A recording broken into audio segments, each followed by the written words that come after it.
Every successful company eventually reaches a point where sheer willpower stops being enough to scale. The growth engine hits an invisible barrier and loses momentum. At this stage, boards and investors typically demand an immediate return to aggressive, sustained 50% market share growth. This creates a binary choice for executive leadership: build through internal organic growth or buy your way there through an external acquisition. Business media frequently celebrates massive, overnight acquisition deals, while purists tend to focus on the steady grind of organic growth. Neither path is inherently superior. They simply require entirely different risk profiles and resource allocations. To understand which strategy fits your company, we need to look at the brutal, operational realities required to execute either path. The choice between organic scaling and acquisition comes down to one factor: exactly what kind of management friction you are willing to endure. Path A is organic growth. This is a rigorous internal scaling of operations that requires far more effort than simply waiting for customers to find you. The most difficult hurdle in this process is creating rigid internal alignment around the company's vision and brand promise. This image displays several famous corporate slogans. For organic growth to work, these marketing pillars must be internalized by every employee to create a unified brand identity that builds customer trust. While a unified identity creates high customer loyalty, it is a slow process. You are fighting for market share inch by inch. Scaling internally also demands extreme transparency during transitional phases, requiring leadership to prioritize internal communication.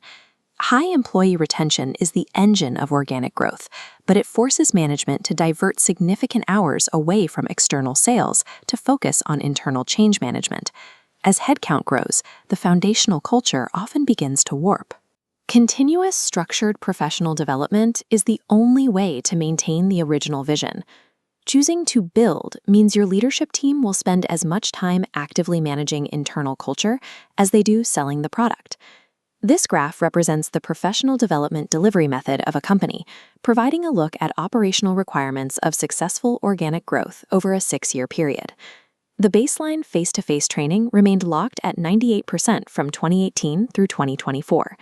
However, notice the massive jump in distance education, rising from 34% in 2018 to 90% by 2024.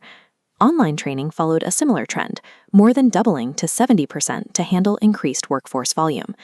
To triple your market volume without an acquisition, you must build an incredibly adaptable, continuously upskilled internal workforce. Direct tone. Building this infrastructure places massive, continuous capital and time drains on your HR and operations teams. True organic growth requires the creation of a comprehensive internal academy to support the growth of the consumer product. Path B is acquisition, often called M&A, or mergers and acquisitions. Securing debt or equity to buy a competitor offers an intoxicating appeal to growth-hungry executives. The primary benefit is mathematical. You gain an overnight expansion of market share, revenue, and your customer base. The hidden cost is integration friction, the chaotic reality of forcing two distinct company cultures, tech stacks, and SOPs to merge. SOPs are standard operating procedures, the step-by-step instructions that govern how a company functions. Culture clashes and misaligned communication frameworks often destroy the economies of scale promised during the deal phase. In many cases, a company pays a massive premium for a competitor only to see the best talent and core customers flee because the new merged environment is too chaotic. A poorly integrated acquisition leaves your balance sheet crippled with debt just when you need the most agility. Acquisition is not a shortcut. It is a trade. You swap the slow labor of building one company for the chaotic labor of untangling two. Acquisition is a financial maneuver requiring operational cleanup, while organic growth yields eventual financial rewards. Choose organic growth if your advantage relies on a unique culture, specialized service, or proprietary quality. Choose acquisition in commoditized markets where timing is everything and you have capital backing. Avoid letting executive impatience dictate your overarching strategic direction. True leadership requires the brutal alignment of your chosen path with the actual limits of your bank account and your management's bandwidth.